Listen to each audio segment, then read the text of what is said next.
Thursday, Anthony. Woo! We made it through another week. Happy Friday, everyone. I'm Anthony. Welcome to No Vacancy Live. That's my friend Glenn. You're watching the #1 show in hospitality.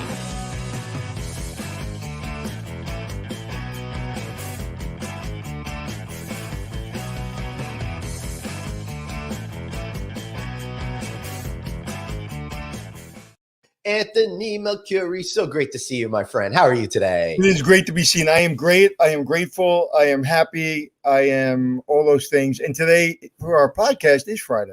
I never have a Friday because I work 7 days, so I never have a Friday. But so every day is Friday to me. That's so sad, Anthony. No, it's not sad. It's wonderful. Well, every day being a Friday is because on Wednesday at 4:00, if I don't want to schedule anything, I can go and just look at pictures of Glenn. Right. Hey, and listen, that can't be beat. You know? Can't be beat. Right after I look at Chris Green, I look at you. I'll tell you what. Speaking about Mr. Chris Green, let's bring him in right. You want to be quick. I think we're going to talk about news stories first. We are, but Chris is here, so why not do it all together? Right? How's that? I'm happy to do it. Yeah.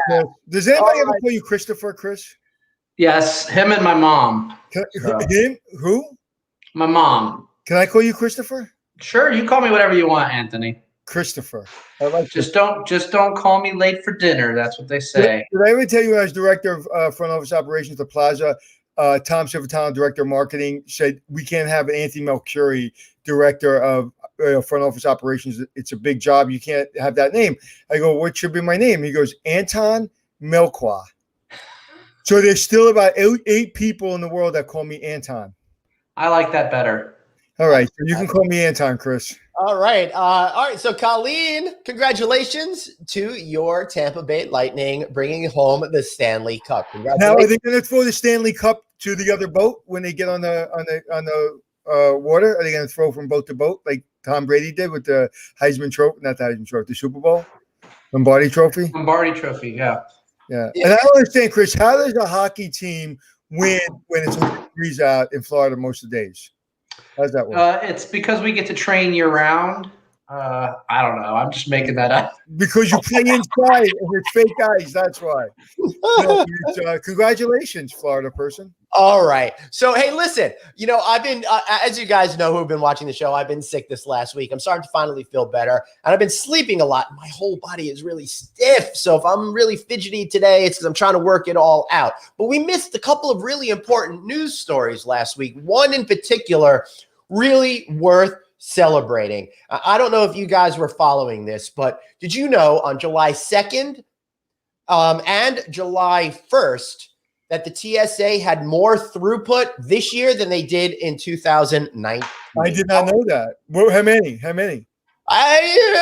Rounding error, 15, 16,000 or so more each day. But the good news is it's more, not less. Now we're back into hundreds of thousands of less people per day on an average of 600,000 to 700,000 less per day. But again, moving in the right direction. The industry is really starting to come back when it comes to that. So very exciting. It was 60. It was 59,000 on the first, and it was 12,147 on the fly math. Nice on the second. He's trying to take your job and my job. I'm not sure. What's the second news story? All right, so I do want to talk about one thing, but I just got word. We've been talking about this, guys. I don't think anyone is going to be surprised. Hilton has gone ahead and made daily housekeeping optional across almost all of its brands, not including Waldorf Conrad and LXR. Can you go back to April 22nd, 2020, where we said it on this podcast? Yep. No, I don't know if it was that date, but we said it. I don't know if you said it, or I said it, or Chris said it, or somebody else said it, but it was said that the brand that's going to be one of the long term plays. How does that affect you, Chris? I mean, I love it, and I think the guests appreciate it. We were already moving that direction from a sustainability point of view, right? Less housekeeping, less impact on the room, less chemicals, all those things. And this just accelerated that process. I mean, there's lots of guests out there. Go ahead. Yeah, go ahead, Anthony. It helps you with the labor, right? With the biggest part. Yeah, I mean, of course. I mean, you can double your productivity, right? If you're skipping over every other room. Yeah. Because some guests do still request it every day. Me, I don't want it probably the whole time I'm there, other than towels and travel, right? So, oh look, Lisa Pilata. I love Lisa Pilata. She's Yeah, great. I traveled. I was in 2 very beautiful suites, and recently, and I never, ever, ever, ever wanted anybody in my room. Even when there was the room at the MGM, they had butler service. I was like, I'm good. Like even my I wanted to steam something, and they said, just give it to us. We'll take care of it. I said, no, I'll steam it. Thank you very much. I just like to take one as I'm getting older. I like to take my travel experience in a hotel room by myself. I don't want housekeepers coming in or butlers coming in or anybody coming in. I just like everything where it is. And I'm pretty, matter of fact, when I checked out of my room, I swear to God, the housekeeper probably didn't even know somebody stayed. The only way they would know somebody stayed is because they pulled the sheets back. The thing. I made my bed. I cleaned the garbage can. I put everything out in the hallway, and literally, it doesn't look like anybody stayed in my room. Wow. Yeah. I actually traveled. I was in 3 hotels in 4 days last week, and each hotel handled it a bit differently. Right. One hotel I was in for 2 nights. The other 2 basically just said, I mean, they just had some notification at the front desk and upon arrival that they weren't doing daily unless you requested it. The third hotel was an independent up in Virginia, and they did a great job. Once I got to my room, they called to check on me, which people haven't been doing that. They've been so short-staffed. They haven't, are you happy with everything? And we also want to let you know we have optional housekeeping right now. So would you like it during your stay? And you had a couple options. Do you want some towels on day 3? And I said, I'm only here 2 days and I don't need anything. So they're really being proactive, and I like it. I love it. But you want to call in your room after you check in? That's a controversial thing. It used to be the standard in very nice hotels. And as soon as I sit down, as soon as I take my socks off, as soon as I put my feet up, as soon as I find a comfortable place, they call me. And then I got to get up and I got to answer the phone. Here's the thing. It's been so long since I had one. I just really appreciated it. Now, maybe that's just me being excited to be back at hotels, but she did a great job. And it was for a reason. It wasn't just the, hey, how's your room? So they can check the box. It was literally for their process. So it was interesting. Yeah. Well, meanwhile, Hilton said that in a statement, guests have told us that they have varying levels of comfort with someone entering the rooms after they've checked in. We encourage our guests to call the front desk to request room cleaning, and our team members are standing by ready to assist with extra towels and amenities. Come on, let's call it what it is, man. Everybody needs to save dollars right now. It's a statement. It's not reality.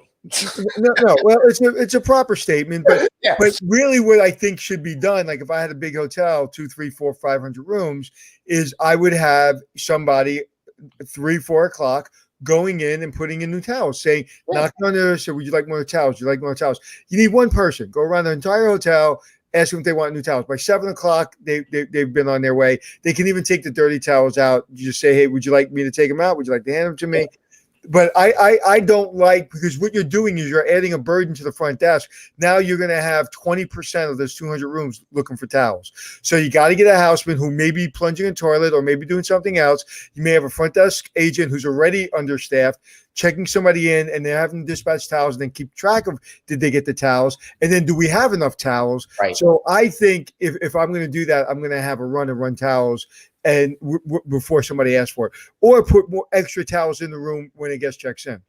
Well, or use what we're using in a lot of hotels now, instant messaging, right? Text messaging, where they get the welcome text that just says, hey, this is your second day here. Do you need towels or anything and it literally sends that directly to the housekeeping instead of having. I would appreciate that sort of messaging. Interesting enough, gentlemen. I was recently gone for 10 days. I stayed in 5 hotels in that 10-day period.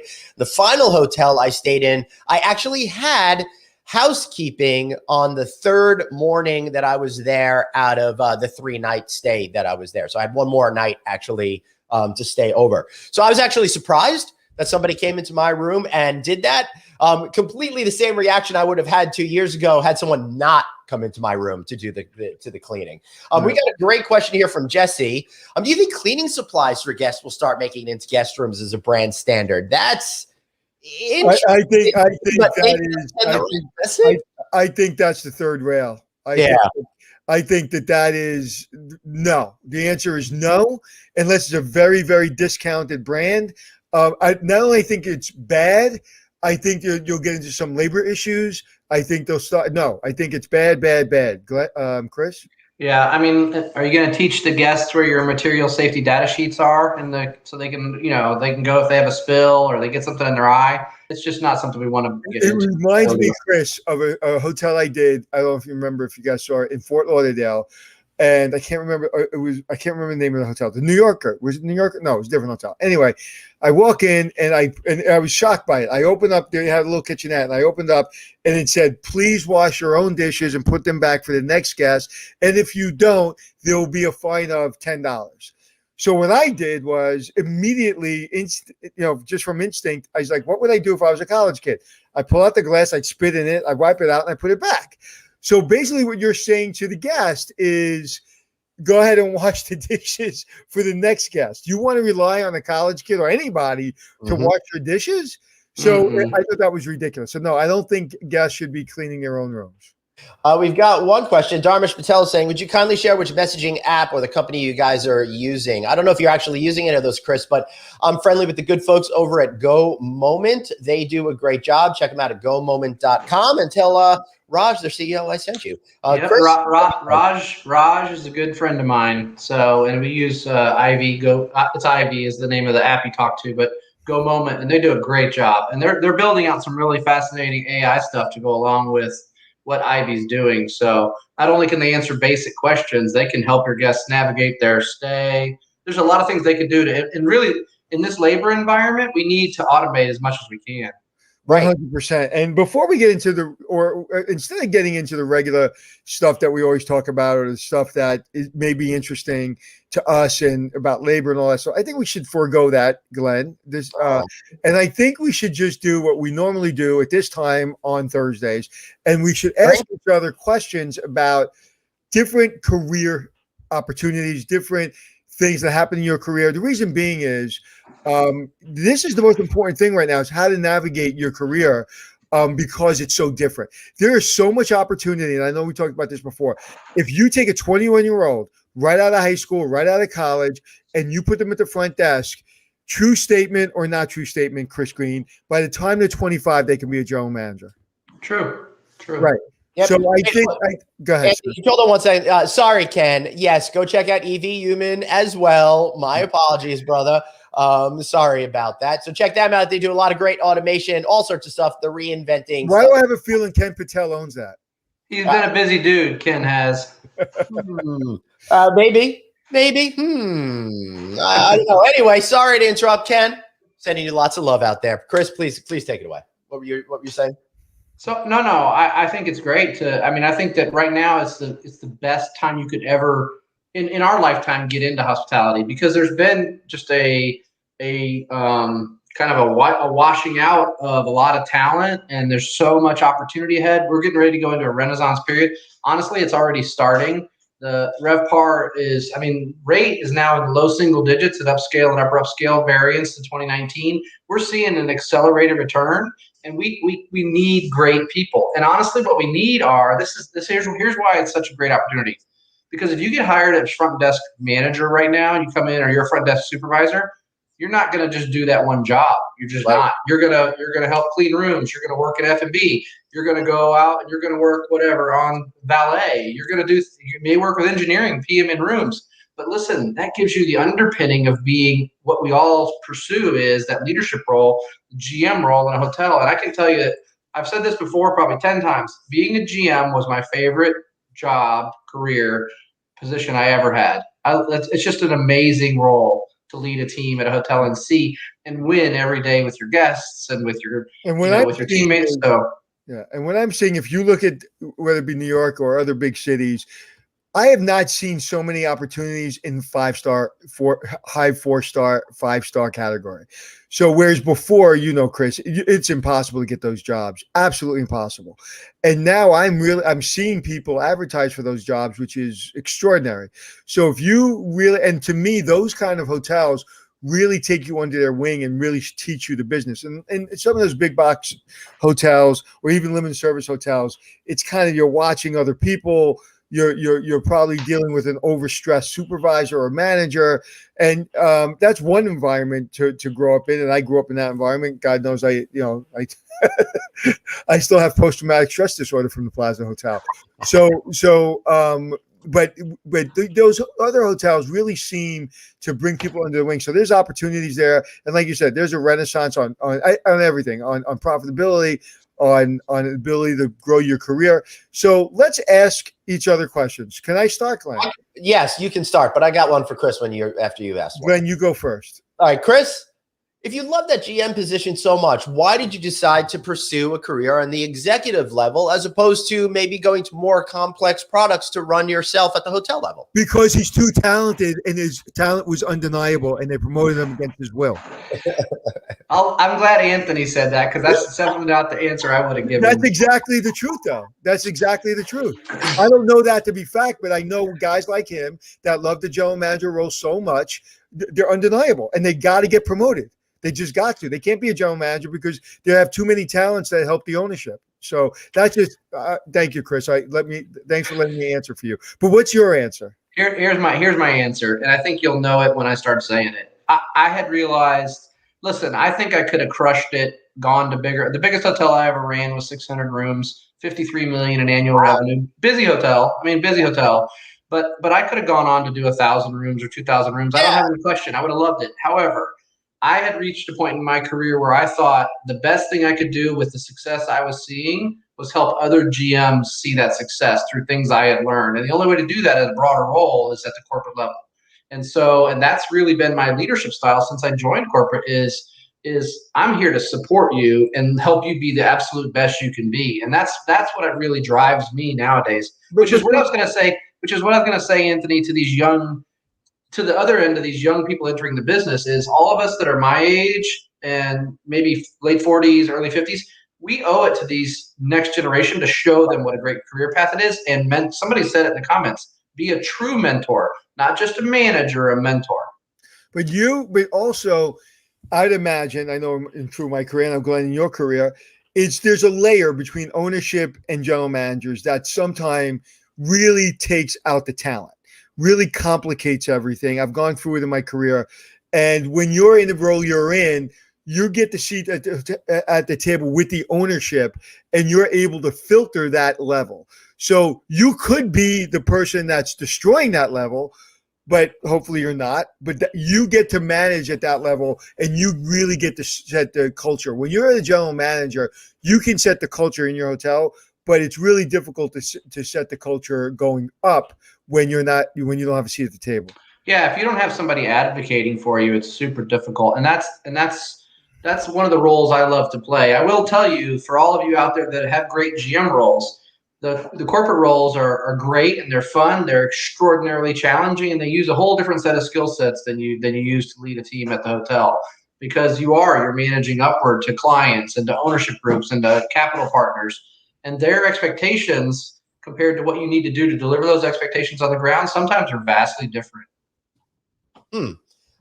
Anthony, obviously you went in a different direction. You didn't go to the executive level as much as the TV personality level. Do you think you would have been equally happy staying at property level as general manager, or did you need, as part of your career, to see what else was happening? Well, that's true and not true statement. I've stayed as an executive level because you were a my career. Yeah, right. My career. I've probably been busier in the last 10 years in executive level than I've ever been. Right. Sorry. So even though I've done TV, I've doing the things we've done with consulting on hotels. Yes, is basically, but it's been more of a consultant. The answer is this is the true answer, and you know this. I would go back and run a hotel today. I would the right hotel right now. If I got a call with everything I'm working on, okay, I would consider it if I can fit it into my career. With the rest of the things that I'm doing. If it's the right opportunity to sit on a really prestigious property, I would consider it. Probably maybe not this year or next year, but maybe in 2, 3, 4 years, I would absolutely do that. But if I didn't leave and I didn't do the things that I've done and doing the things I'm doing, I think I would eventually become resentful because there are so many political issues you have to deal with at that level that I think I would have suffocated. And my personality, this morning I was talking to somebody and it was like, I was meditating this morning And my meditation was a plank. It's an active meditation. So for 5 or 10 minutes, I was planking. Most people just sit there quietly, unlike my dog. Okay, here I have my question for Anthony. Yeah. Truthfully, Anthony, I need the truth. How long can you hold a plank? 10 minutes and 8 seconds is my record, and it's That's been amazing. Each planking, holding a piece of wood. And I could have 3 people that saw it actually send you a text saying yes, I did it for 10 minutes. That's amazing. That's amazing. 10 minutes. I mean, that's a long time. That's my superpower. What happened was in my gym that I used to go to, my friend's gym that's closed, unfortunately, permanently because of the pandemic.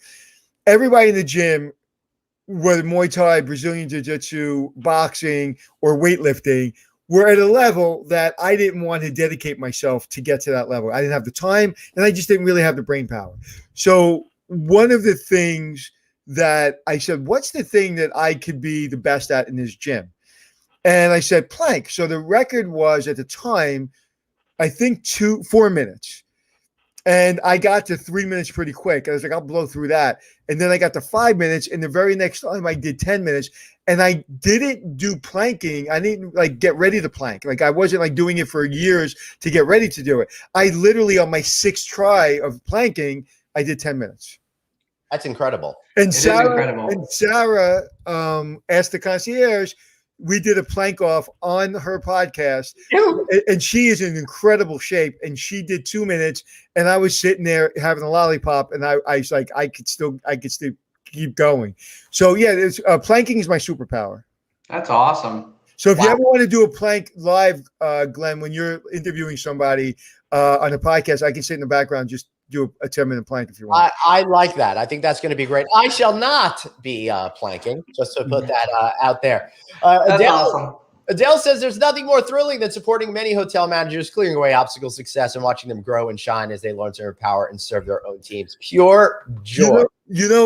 I saw something somewhere recently where Michael Jordan was asked, they basically said to him, everybody says you're hyper competitive to the point of almost destroying everyone around you, destroying relationships, destroying your team. And his answer, he started to cry. And all he said was, the only way I know how to do it. And he started to like tear up. Right. And so when I'm taking over a hotel, and that's why I love turnarounds. I'm in that zone, and I can't tell you, I can get emotional about it. There is nothing better than being in that zone, because that zone, it's so difficult to turn around these hotels, especially hotels that are in really bad shape. And it's so painful. But I'll tell you something, man, nothing in the world gets me that focused. Nothing. Wow. It's you know that feeling, Chris. Oh yeah. That's all I did was turnarounds. I'm not we talk about business creation and then stabilization operators. There's different types of operators, and then there's turnaround operators. And I'm a turnaround guy. That's what I do. I don't like the stabilized period. It's not fun for me. I like it when it's messy. So. Yeah, listen, you're OCD, and wouldn't allow it. I will pray if you gave me. I said this. Give me the best Marriott in the country for 6 months. I will destroy it because my energy will just be popping. Like I have too much energy to be sitting in a really well-run hotel. Yeah. So all right. So a question for Glenn. I have a question for Glenn. All right. So. What year did you start wearing eyeglasses?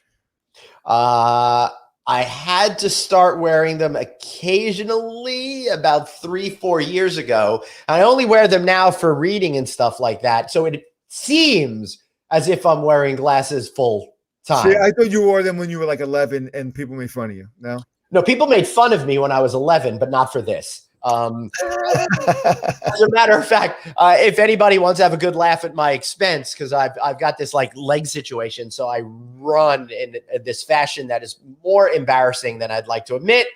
So people always make fun of that, and I used to be called, ironically, because I was very skinny, Glenn the big fat hen. But what are you going to do? so Second grade, those were the rhymes they came up with. So a serious question. You more than me and my friend Chris have been to conventions and exhibit halls throughout this country to the extent that I couldn't comprehend. Right. What have you noticed? It could be right up into the pandemic. It could be even in the last few you've gone to. What have you noticed in the client or the executive from the first one you went to and today? Yes. A great question.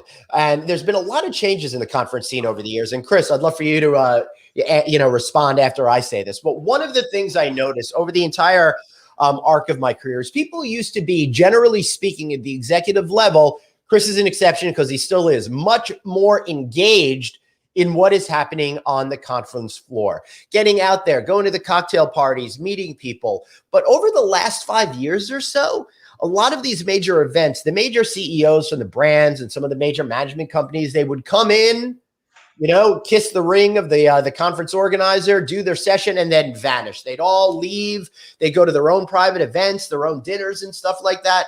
And it's damaged the ability to really forge these long-term relationships because everything seems to have split off and become a lot more cliquey. Certain events where that never, ever happened, it's become pretty standard. At other events, such as one I know of every year in New York City, it's basically impossible to have any relationships with anybody forged at that event because it's just drive-by hellos. I wonder which one you're talking about, Glenn. But before you answer that question, Chris, do you think it's, or when you're answering it, if you could answer this question too, do you think it's because a lot of these brands, a lot of the major companies are going to more finance people as leaders?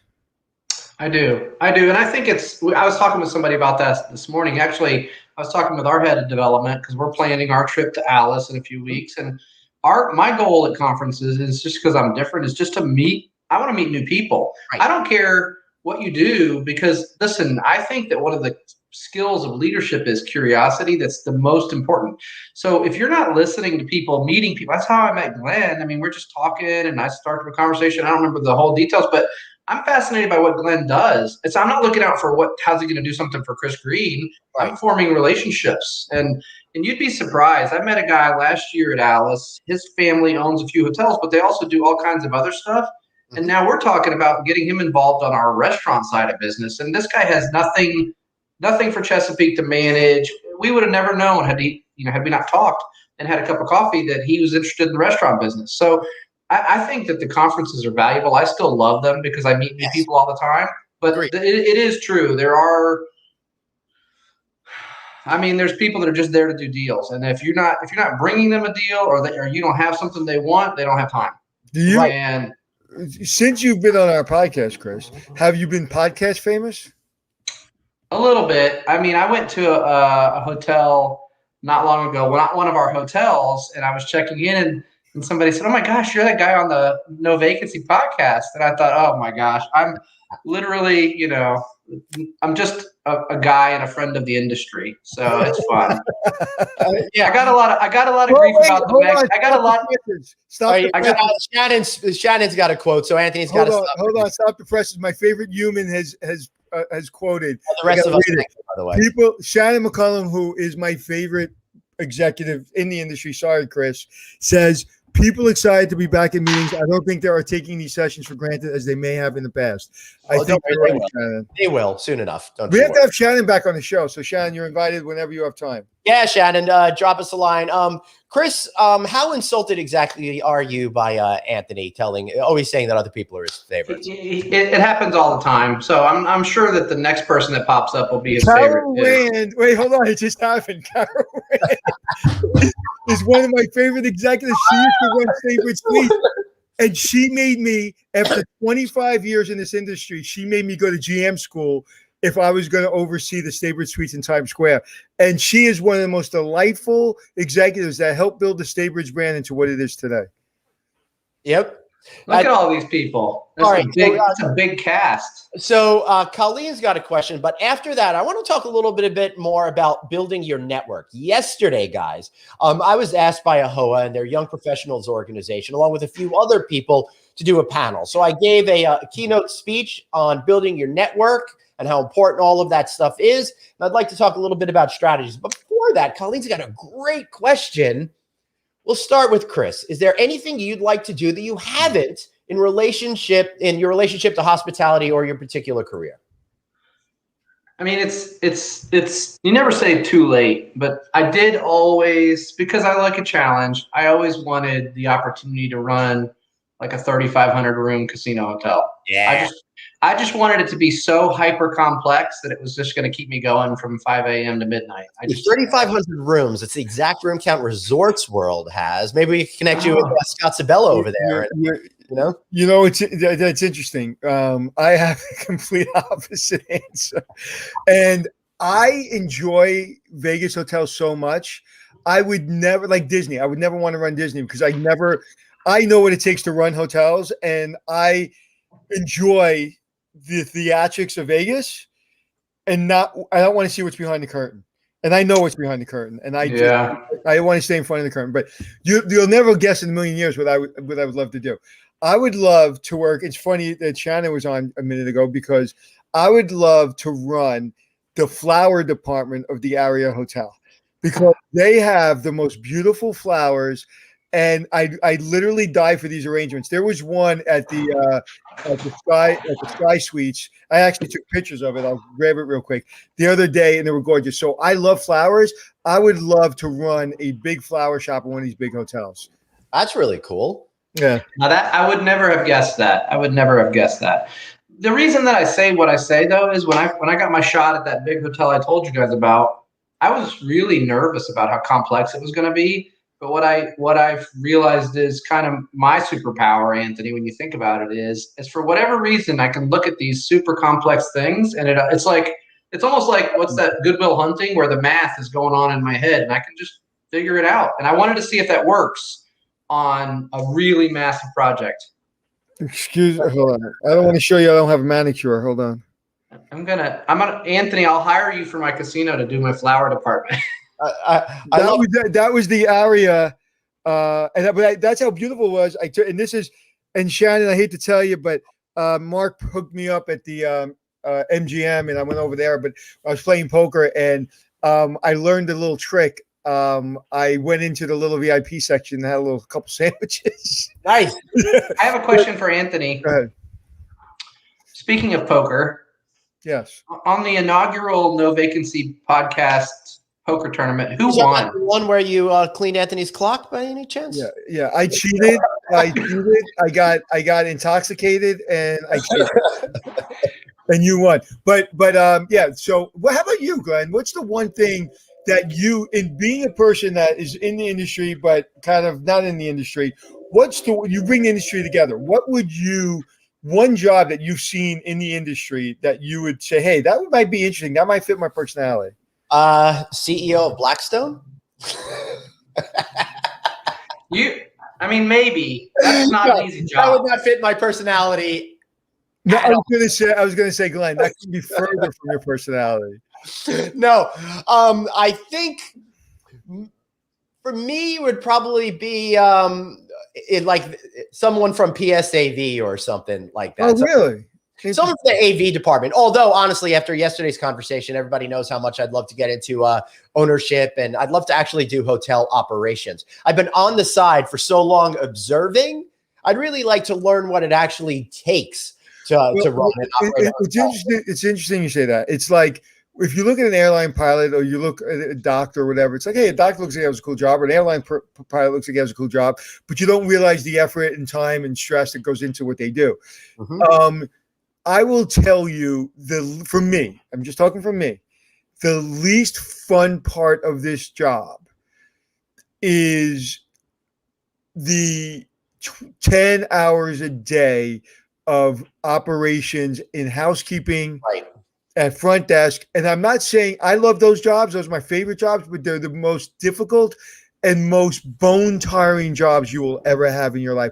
I thought all the jobs I've had, including the jobs in TV and stuff, they're hard, but there is nothing like running 12 rooms or 14 rooms or 15 rooms in Florida on outdoor corridor hotels, when you're pulling linen across the parking lot, when you're sweating, when you're cleaning toilet bowls and you can't get the room cool enough, or the manager says you can't keep the room on cool because it's trying to save energy.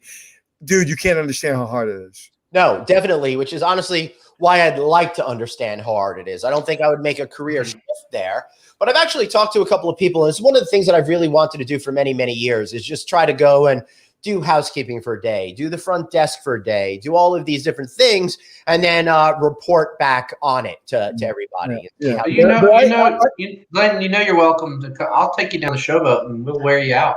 Yeah, no doubt. Well, I'll be down at the Showboat. Now that the Showboat's coming up in conversation, we'll be doing a live Friday night audit there on August 13th, and then talking to the executive team over there on Monday, August 16th. So 2 fun shows.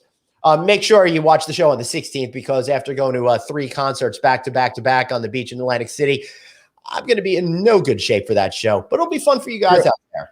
Are you going to have the eye tattoo, the Mike Tyson thing around your face? Well, working with Anthony, I'm going to go with more of the Prince beard shave with the slave on the side of my face. To follow up on what Chris said before, I would love to follow up on it, but as you were talking, I forgot my train of thought. That's funny. I literally had it as I was coming out of my mouth. I forgot what I was going to talk about. But what you said before, Chris, was amazing. Well, thank you. I don't know what it was, but thank you. I know. Well, Colleen is all about playing slots in your casino whenever you get that going on. So that's great. Maybe you could strike a deal with the Maryland legislature and open one up over here at the Hotel Indigo, Baltimore downtown. I love I knew the background when I saw it there. Thanks for having it up. Great hotel. Busy hotel. Yeah. Glenn is the best person in the world. What's the one job in the industry that people come into? I think I know the answer, or at least my answer. It's happened a lot. But what's the one area that people come in and say, "Oh my God, I'm so excited about this one area," and then they're like, "Oh, I got to get the hell out of here. I got to go do something else." Is there one particular career field that people run from once they realize what it takes? Are you asking me? I'm asking you, sir. I'm trying to hire people into the industry. I don't really think I want to negative sell any job in our company right now. No, hiring somebody. Okay, can I not negative sell? Hey, Sally Shackelford's applied for a job with you guys. That's amazing. So she's excited for possibly getting to work with you. That's a great property. Sally, thanks for applying. And thanks for saying that on the show, too. I'll make sure and reach out to our recruitment department so they know you are in the mix. Well, she's really smart. She did that on purpose. Hey, I love it. Listen, I love that. We just talked about connections. That's what I'm talking about, how they connect, and that's great. That's a great way to connect. But what I would say is a lot of people come in, including my own daughter, want to be wedding planners, and then they're like, "Oh, this is a lot tougher." You have to deal with brides? I just thought I put flowers on the table and made pretty arrangements and left. That's a good one. Yeah, that's a good one, and it keeps you out of trouble. Well, here's my question, Anthony. Here's a question: what's the one job role in your hotel when you were a GM that you always made sure was filled, no matter what? The accountant. Okay. Mine was night audit because I cannot work overnight. I just can't. So I'll give you the perfect example. I was at Nickelodeon, and when I took over, I may have told the story. When I took over, there were, I think, 18 executives. Within 6 weeks, let's just say for one reason or another, we went through most of them. Wow. And the only person, and I got a call from the ownership saying they're coming down because I lost my mind. I said, well, me and my team turned around the Algonquin. If you come down, I'm leaving and I'm never coming back. You asked me to do this. I'm doing it. It's very difficult. Nickelodeon executives won't even come to the hotel. So you got to leave me alone. And I said, by the way, the controller stays, even if I don't like the controller, that controller's staying because I can't. If I do that, then you should come get me. So I left the controller in place, and then slowly, because we had such a good mid-level management team that most of those people stepped up to bigger roles. So I would say you always got to make sure the money's controlled, but definitely night audit falls right into that. Matter of fact, I got my career in this business. I started at the Embassy Suites in Times Square, which was the double suite, which now has been taken down floor by floor, which is mind-blowing. But anyway, my first job of real, kind of leveled me up was the Plaza Hotel as a night manager, night auditor. And the reason I got the job is because nobody else wanted it. And I remember Maurice, this guy that was the manager, front desk manager, comes to me And he goes, thank God you're here. So I think he thought like, wow, this guy's really good. Yeah. And he's like, I cannot stand working night shifts anymore. So, Well- so that job has to be probably one of the most important jobs to make sure you maintain, not only because you don't want to work it, but because you got to close it right and you got to open it right. Yeah, and I'll tell you, producer Professor Suzanne backstage says she loves night audit, easy, and you can multitask. Plus, it's how she studied for her CHA exam while she was GM at the same time. And she's nodding. Yes. Can we call her executive producer? Can we call her executive professor? Yeah, hold on, let's find out. Can we do that, Suzanne? Sure, that works for me. All right, executive professor. Okay, so that's a good question. So let me ask you another question to Chris. The most creative idea that you had in this business, not that's an idea you got from somebody else, not an idea that you as a team, something that you sat down and you was like, wow, I just thought of something pretty creative. Besides being on this show.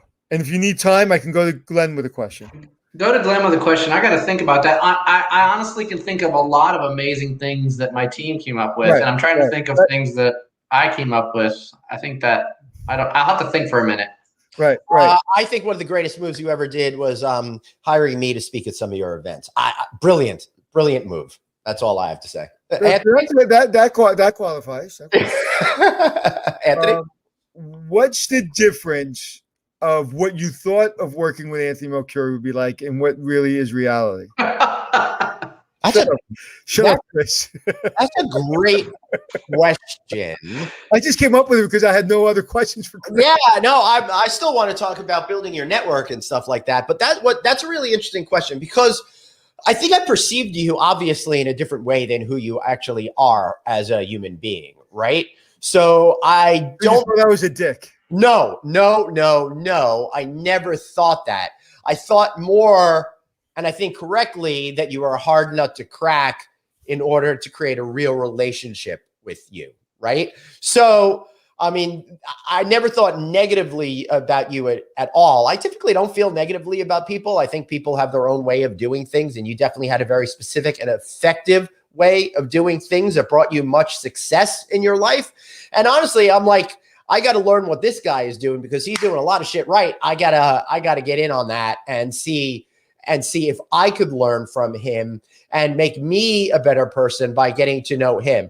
Then I realized I was completely wrong about that, and it's just gone downhill ever since the closer. Well, if I was answering that question about you, I thought maybe you were just a writer and really good at using words. And what I've realized is you have more respect in this industry than I think anybody I know. Thank you. This industry, no matter if from the lower, and I don't mean lowest level executive, but from, an entry level executive position all the way up to the CEOs, your name is the gold standard. And I didn't realize that. Yeah, and it's funny how when you get to know somebody over time, you start to, more of their personalities become revealed. And it's almost, Anthony, it's almost hard for me to picture you as the person I thought you were 3-4 years ago because we become so close. It's interesting because you see that side of me, but that side has also not done me well because I am very approachable once you get to know me, and then people take that as weakness or because I'm quiet and I just kind of go about my business, whatever's happening to me, and I don't get angry about it, whether I'm getting screwed or whatever it is. And so people, once they see that I'm approachable, sometimes they see it as weakness, and that's a problem. That's interesting that people think approachability is weakness. Chris, do you feel that that's the case in your universe? I think they can feel that way, but it doesn't bother me because I'm gonna remain approachable, and it's that old quote. Anthony knows it. Never mistake my kindness for weakness. I mean, and nobody does. I mean, my team, we have great chemistry at our company, but if you ask some of the people that don't work with me anymore, they'll tell me I'm friends with Chris, but he had to fire me because I wasn't doing my job.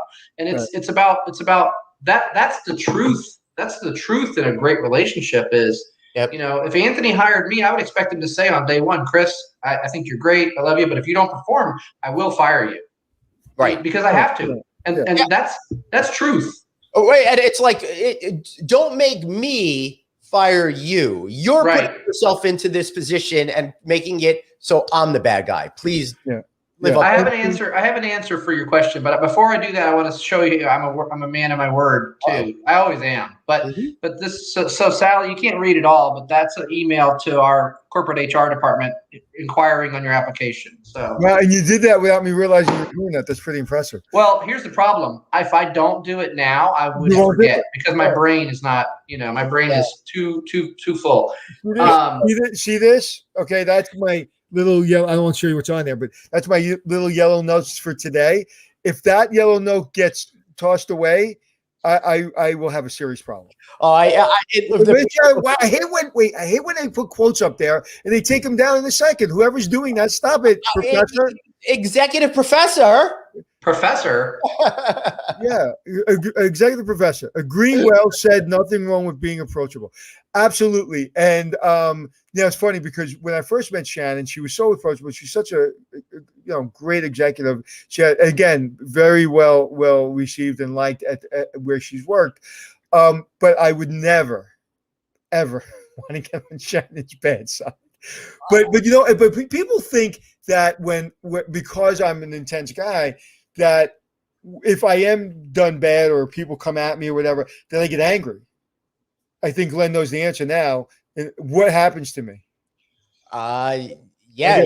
I get very quiet. Very quiet. You almost shut down. Which was also coincided with the 2 quietest weeks of my life when you weren't speaking to me there for a while. When I did not speak to you. I needed a timeout from you. What was that? Why did I take a timeout from you? We don't need to get into that right now. Okay. Yeah, I took a timeout from Glenn, but we didn't have a fight. I just took a timeout.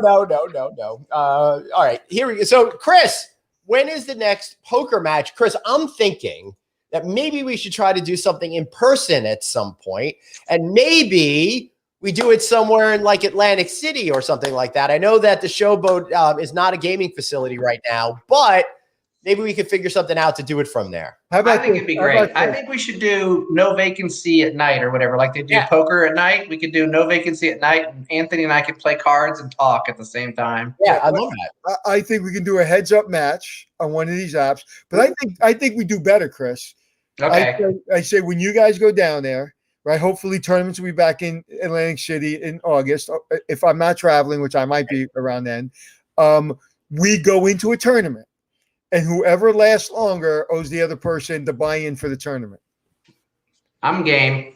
Ooh, I love to play tournaments. So me too. And just so you know, somebody said to me the other day, it's like, so you play a lot of poker? And I said, well, yeah, I'm playing less nowadays, but yeah. And they said, so you can beat me in the tournament? I go, absolutely not. Any given day, anybody can. I was at the Wynn Hotel walking through the casino. Daniel Negreanu and every other poker player I've ever seen on TV last week was in that poker room in the $10,000 Wynn buy-in. And I saw this one guy that I see on all the time, and he had a stack of chips this big. And I was like, okay, he's leading. Then I saw this other guy. I was like, oh, he's leading. So the 3 top people I saw on TV all the time. I didn't see Daniel at this point how many chips he had. But anyway, I said, oh, my God, of course they're going to win, right? Now, I followed it because Poker News puts out the updates. So I followed it. The next day, they were all out. They were gone. There were chip leaders that were gone. They didn't even make it to day 4. It was day 2, and they were gone, and they were the chip leaders. So listen, I'm not playing poker as much, and I'm not going to play poker as much because it's hard. And to be honest with you, I'm not enjoying it as much because I haven't been winning in these tournaments. So I'm not enjoying it. So it's just too hard. And as you become, like I said, as you become a better poker player, it becomes harder because you're making good decisions. When you're just popping around the table, sometimes you win when you're not. Because I won a lot more when I was bad than when I was good. Yeah, that's the risk. Is overthinking it's like golf, overthinking it or whatever. So, yep. I love it. What I love about poker. News. Happy early birthday, Colleen! Happy birthday! One of the longest subscribers to the show, Colleen. Big fan. Not only that, one of the most generous donators to our fund. Look at this. Are you still accepting donations? Oh my God! Right? We are not. We've closed out that fund. Everybody got to get back to work now. There's plenty of jobs out there. So if you don't have a job right now in the hospitality industry, it's simply you do not want one. Right. Is that true, Chris? Yes or not? Yes True. or no? True. Okay, Chris just took he was thinking about something else, but now he's back. I'm so sorry. It's just, Well, it's it's the CEO, dude. We're just honored that you get to be with us as frequently as you are. Hey, Anthony, any updates on the Hospitality Strong Relief Initiative? The funds were dispersed. Do you have any idea? The funds were completely dispersed. If I would be lying to you if I said the last penny has been dispersed, because I don't know the answer to that question, but I am going to get an answer to that question right now through a person that's running it day to day, and I will find out if every penny has been dispersed. Excellent. Thank you for finding that out. All right, so we're starting to run a little bit low on time here, gentlemen. Chris, you've done a great job at building your network over the years, right? That's kind of how we got to know each other, by going to events and running into each other. Could you give us a couple of tips about what you think has been effective for you? And everyone's got to understand it's not an overnight thing. It takes years to develop your network. What are some of the strategies that you've focused on? Be interested in other people. I mean, honestly, that's the biggest thing. The biggest thing I run into is when people you meet, and I want that to happen. But if I walked up and I said, "Hey, I'm Chris Green with Chesapeake. Let me tell you all about myself." That's you want to ask good questions, right, and provide genuine interest. Yep. Even if you don't know the subject, and that's what I talk about, being curious. I've learned so much. I mean, I know so much about so many people. I know that one of the guests that was going to be on today that couldn't make it. I think so much of him because of the way he handles his family life. And I wouldn't know that if I didn't ask him questions. It has nothing to do with the business environment. And that's actually why he's not here today. There was a family emergency, and he could have been here, but he's put his family first, which is so much more important. Yeah. I mean, you just really got to spend time and be curious and ask people, use follow-up questions. It's not a tactic. It needs to be genuine. And I think genuineness and understanding, that's how Glenn and I kind of hit it off. We did, I don't know what we did initially, but then we just had great conversations and got to know each other. That's because we're both interested in the same thing, learning about other people. One of the biggest mistakes I see is in these cocktail party situations is everybody's about me, me, me. If somebody asks you a question, I always try hard to answer, but then return it right to them and let them share. Anthony, go into the conversation saying to yourself, if this person had nothing to offer me, would I find this person interesting? And if the answer is no, and this is kind of like, you have to be real here, right? If the answer is no, I really don't want to be here and I really wouldn't be interested in this person, I really don't care about this person, then you got to do something that makes that person feel comfortable. That doesn't mean you have to lie like you like them or whatever, but you have to have a conversation about something they're interested in to make them feel comfortable. You don't have to fall in love with every single person you're trying to do business with or that you're trying to get an advantage, meaning getting a job. But you do have to respect their viewpoint, and you do have to make sure they're not wasting 2 or 3 minutes or 5 minutes or 10 minutes of their life simply because you're trying to get to the next subject. Really engage them in a real way, even if you're not interested. You have, and we've all been in that situation. And what you find yourself doing time and time again is being interested, because then you're like, I really didn't care. And now all of a sudden I care. Yeah, that's very true. One of the weird things, though, that I have sometimes a tendency to do is sometimes I go from asking people questions to interview mode, and I'll get caught on that. Well, you do that. That's interesting. You do that on the show too. Like we're kind of in the middle of a real kind of just all over the place conversation. Right. And that's interesting. And then you're such a reporter. But on our show, it's amazing because it really helps the show, its structure, and it really kind of keeps me kind of under control. It works well here, not necessarily at a cocktail party. But speaking about events and cocktail parties, are any of you heading to High Tech in Dallas in September? Unfortunately for me, the same exact dates are the Lodging Conference in Phoenix. I will be at that one. I'm sure you will be as well. Right, Chris? Yep. I'll be at Lodging with a team of people. That's one of my favorite destinations. And then there's a Marriott conference right after that. I do have one of our execs heading to High Tech, though, in operation. Right? Yeah. And Glenn, I will be going to Alice. So you mind me to talk to you about that? Oh, you're going to need your support. I'm going to need your support. And also Chris Green, I need to talk to you when we're at Alice so you can talk to Tammy. I want to introduce you guys to Tammy. So anyway, we'll talk more about that. We'll talk more about that later. But, Chris, let me ask you another. Can I ask Chris another question? Yeah. I was just going to do an Alice related statement, but go on. And you have to answer this honestly. Okay. If you and I worked in the same company and I was a regional for you, would you fire me?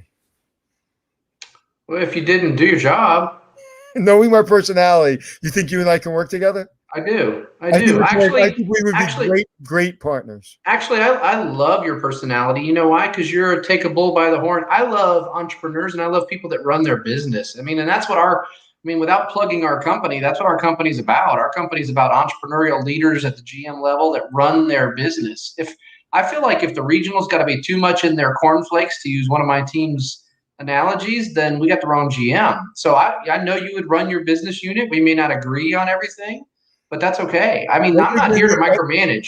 I think we'd be great partners. However we work together, I think we would be. I'm sure one day we will work together. But Glenn, Yes, sir. I really like your living room. Hey, thank you so much. You'd like it even if you guys want to spend some time in my living room, just make a reservation at the Hotel Indigo, Baltimore, downtown. Or is that downtown Baltimore? How's Baltimore doing, Chris? Nah. Yeah, I mean, downtown anywhere is struggling, to be frank. Yeah. So. Well, I will tell you, They actually put out an announcement that 21 of the top 25 urban centers are still underperforming. So, well, I will tell. Who said that? AHLA. Yeah, absolutely. New York's still underperforming, but I will tell you something. Oh my God, can't tell the difference between New York 2019 and New York 2021. Everybody that's saying New York is this and New York is that, they can go scratch. I'm not saying we don't have problems, and I'm not saying things haven't changed a little bit, but you are seeing. I have never seen people enjoy New York City like they're enjoying New York City now. From the leisure traveler to the people that live here. I am seeing people I know that I've never seen go into the city before. Never the Van Gogh exhibit, the full that exhibit they're having on the FDR Drive over there is sold out all the time. Everybody knows going to that thing. New York City is back. It is back, and it feels so vibrant. Again, I'm not talking about the economics of hotels. I'm talking about the vibrancy of the city. So I actually was talking to an analyst this morning about some of these trends, and he's like, but the volume of people is, and I said, it makes sense because people are doing car travel or the whole family's going. And I bet if you looked at the average occupancy of the rooms that are occupied, I bet instead of having one business traveler or two, you're having 4 and 5 people in the rooms, which is why you've seen some of these negative posts about housekeeping on LinkedIn and everything else about how the rooms are getting eaten up and the demand on housekeeping. But there's more people traveling per room to each destination. That's why I think New York's busy. If you go to the airport, it seems busy, but that's because there's 5 people in a family going somewhere instead of just me and Glenn and Anthony taking seats. Yeah, the airports are crazy busy. The airplanes are fully loaded. But listen, they seem to be operating normally. There was one flight where we had to wait for a flight attendant for maybe 20 minutes, but it was fine, and we still got there on time. But, listen, they're doing the best they can. And what I'm concerned about, Chris, and I'd imagine in your organization, you're probably already identified it, is that the mid-level manager and even the manager below the mid-level manager, the supervisor, are probably exhausted. So again, I was interviewed for a piece in Hotel News a couple of weeks ago, and that's what I focused on. Everybody's talking about labor. What I'm really concerned about is my management teams in the field.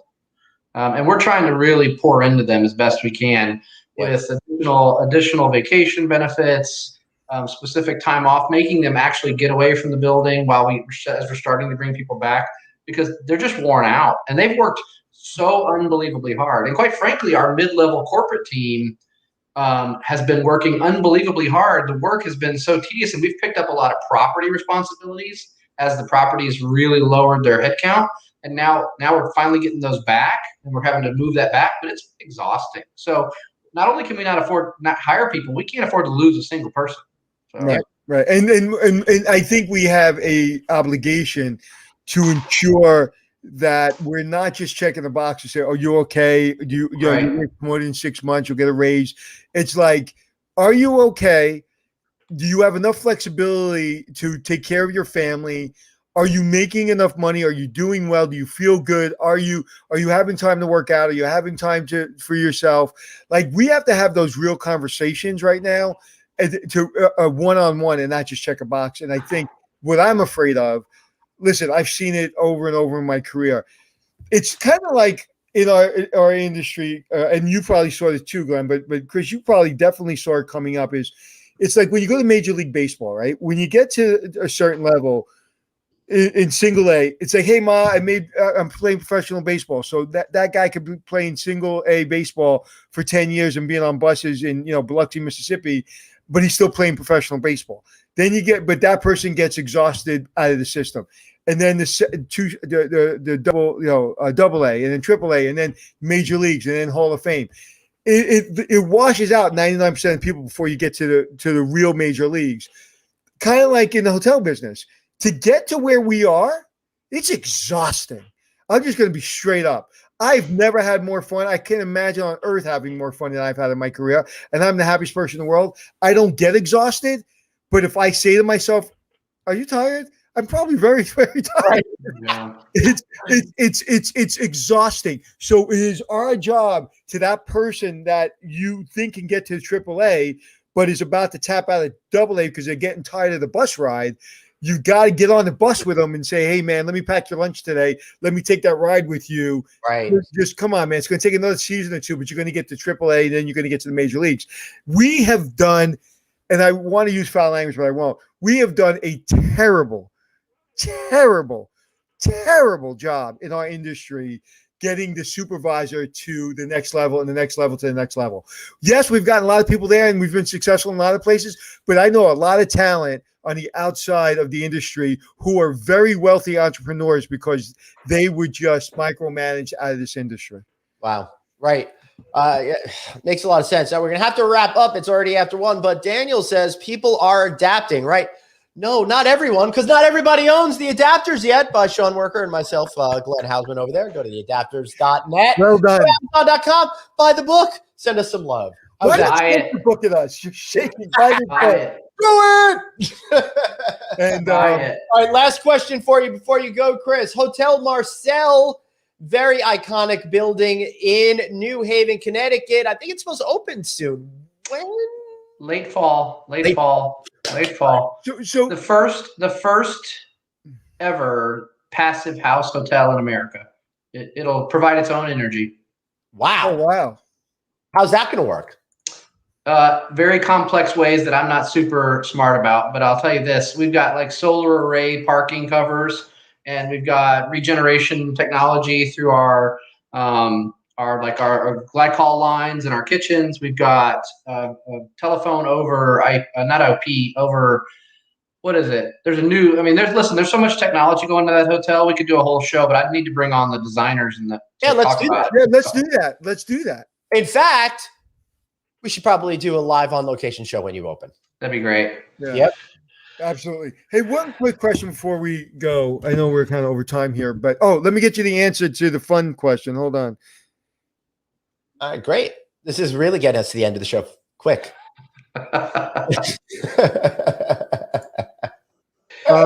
I think it has been. I will get 100% answer, but yes, it looks like all the funds have been distributed. So thanks for the question. Real quick question. The mindset of the owner right now in 2 sentences or less. Stressed but hopeful. Okay. That's a good place to be. Whereas last year was just stressed. Last year it was panicked. Yeah. Well, it's The good news is, and a really super fast answer is valuations and transactions are at 19 par or above. So that has created a sense that all is not lost. All the equity that's been used and spent is not lost. It can be recovered. And now that we're kind of on the backside and seeing revenues pick up and we're kind of at break even in most assets, that the future is going to be okay, and we'll be able to get back to a point where owners, investors can get their equity out. Awesome. Well, that's great news to hear. Chris Green, as always, so great to see you. Can't wait to have you back on the show again real soon. Thank you guys. Thanks for having me. Peace out. Thank you, Chris. Love that guy. Yeah, how do you not love Chris Green? I don't think there is anyone that doesn't love Chris Green. All right, everybody. Thank you so much for being here. And before we wrap up, yes, the moment we've all been waiting for, me remembering to remind you, So listen to the audio only version of the podcast. Thank you, Professor, Executive Producer Suzanne Person back there for giving me the thumbs up on that. Listen on Apple Podcasts, iHeartRadio, all of that kind of stuff, Stitcher, et cetera, or reach out to Anthony and I personally at Anthony Hotels, at Traveling Glenn is how you find us. Anthony, I'm looking forward to having a really good weekend. We're going to do a little special show tomorrow, I believe. Is that correct? We're doing a show. I can announce it. We're doing a show from Serendipity in New York City live. If you don't know Serendipity, it is the place in New York City that every young girl and every young boy had ice cream and had a cheeseburger. It's the coolest place and had frozen hot chocolate. So if you don't know about frozen hot chocolate, you need to go there. It was, I would say it was long in the tooth for a while, and new owners came in and completely gut renovated the place, and we'll be there tomorrow. I've been privy to some of the pictures. I think they may be out if you go to Serendipity New York City on Instagram. And also, if I'm not mistaken, Selena Gomez is the celebrity. Is the celebrity attached to that, and I think involved there. And she actually sent out a tweet yesterday. So Serendipity in New York City is back starting tomorrow, and we will be there live and in person. Excellent. So that'll be tomorrow at noon-ish. And, of course, at 5 p.m., I'll be broadcasting the Friday night audit show from there. Have some drinks, some laughs, all that kind of good stuff. We'll be back next week with another great series of shows, including coming up at the end of July. We'll be live at the Alice Conference, broadcasting from the Intercontinental Hotel downtown there. Then we'll be live at AHOA the week after in Dallas. Lots of stuff going on, Anthony. Woo! We're back to it. So let's wrap the show up. Everybody, remember, you've only got one life, so blaze on and be kind to yourself. All right, see you all tomorrow. Put the graphic back.